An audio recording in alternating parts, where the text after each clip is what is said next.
मोनिका, अगले स्किट भगत सिंह की होस्ट। मैं और मेरे सहपाठी प्रस्तुत करने जा रहे हैं कि कैसे जलियांवाला बाग में निहत्थे हिंदुस्तानियों पर गोलियां बरसाई गई, कैसे भगत सिंह और चंद्रशेखर आजाद मिलकर सॉन्डर्स को मारते हैं, कैसे भगत सिंह और उसके साथी भूख हड़ताल करते हैं, कैसे भगत सिंह, राजगुरु, सुखदेव व जतिन दास पर अत्याचार किए जाते हैं, और आखिर में कैसे भगत सिंह, राजगुरु व सुखदेव को फांसी दे दी जाती है। तो दिल थाम के बैठिए और हमारी अगली प्रस्तुति ड्रामा भगत सिंह के लिए जोरदार तालियां बजाइए। तो आइए शुरू करते हैं जलियांवाला बाग से।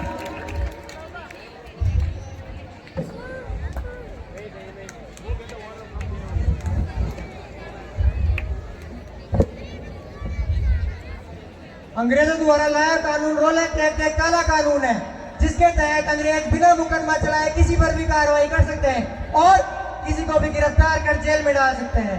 आज 13 अप्रैल 1919 का दिन पूरे देश में रोलेट एक्ट की खिलाफत का दिन है, इसलिए हम गांधी जी के कहे अनुसार शांतिपूर्वक इसका विरोध करते हैं। Gandhi ji roulette act. सुनो सुनो सुनो, आपको यह इत्तला दी जाती है कि जनरल डायर ने आदेश दिया है, शहर में मार्शल लॉ लगा दिया गया है, कोई भी एक जगह एकत्रित नहीं हो सकता, और अगर एक जगह एकत्रित होता है तो उसे गोली मार दी जाएगी। आपको यह चेतावनी दी जा रही है। आज जलियांवाला बाग में हम गांधी जी के बुलावे पर आए हैं और शांतिपूर्वक रोलेट एक्ट का विरोध करते हैं। साथ ही साथ डॉक्टर सतपाल और किशनु की गिरफ्तारी को हम व्यर्थ नहीं जाने देंगे। इस संघर्ष को हम जारी रखेंगे। यह संघर्ष जब तक जारी रहेगा जब तक दोनों नेता रिहा नहीं हो जाते और रोलेट एक्ट को वापस नहीं लिया जाता।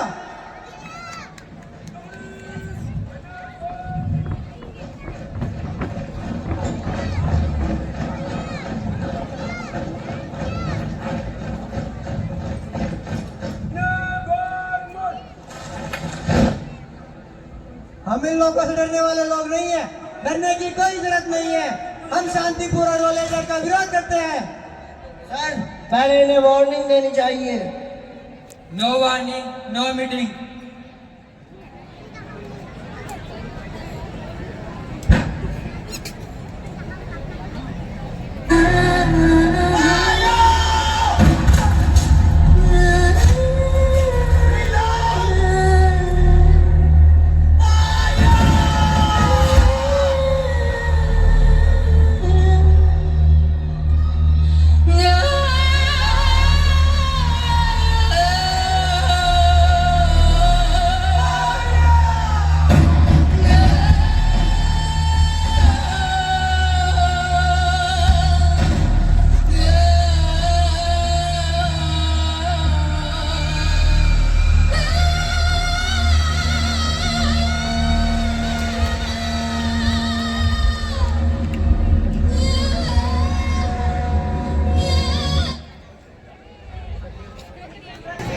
यही बात मेरे समझ में नहीं आती, आखिर भगत सिंह तुम हमारी पार्टी में क्यों शामिल होना चाहते हो? जी आजाद जी, मेरी जिंदगी की एक ही आरजू है, एक ही मकसद है, मैं अपने देश को आजाद देखना चाहता हूँ। जो जंजीरें अंग्रेजों ने भारत माँ के पाँव में पहना दी, उन्हें मैं काट के फेंक देना चाहता हूँ। अगर ऐसा आजादी की राह पर आप जैसे लोगों का साथ मिल जाए तो मैं बड़ी से बड़ी मुसीबत से टकरा जाऊंगा। देख रहा हूँ जवानी का खून जोश मार रहा है। जो सब जुनून की सख्त तैयार कर चुका है आजाद जी। पुलिस सब नंगे बदन घंटों बर्फ की सिल्लियों पे लेटाएगी और तो भूखा रखेगी। जिसके एक ही हिस्से में 1000 घोड़े एक साथ बरसाए जाएंगे, तब तुम्हारा जोश और जुनून एक साथ ठंडा हो जाएगा। भगत, तुम मर जाओगे। क्या आपका ख्याल है आजाद जी? जिस राह में तुम चलना चाहते हो वहाँ कांटों के सिवा कुछ नहीं है। मान लो, मैं मान भी लूं कि तुम हर तरह के जुल्म बर्दाश्त कर सकते हो। आदमी हर तरह के जुल्म बर्दाश्त कर सकता है, लेकिन मेरे भाई इस दुनिया में एक ऐसा सुख है जिसका दुख आदमी बर्दाश्त नहीं कर सकता। ऐसा कौन सा सुख है आजाद जी? ये वो सुख है जिसकी गोद में आदमी पल के बड़ा होता है, तब उस माँ की आंखों में आंसू नजर आएंगे जिसका दूध तुम्हारी नसों में लहू बनकर दौड़ रहा है। उस बाप की उजड़ी हुई सूरत नजर आएगी जिसने हजारों दुख सहे और औलाद पर एक आंच न आने दी, उस वक्त आदमी अपने सारे आदर्श भूल जाता है। उस वक्त उसे वही माँ याद रहती है जिसने उसे जन्म दिया हो।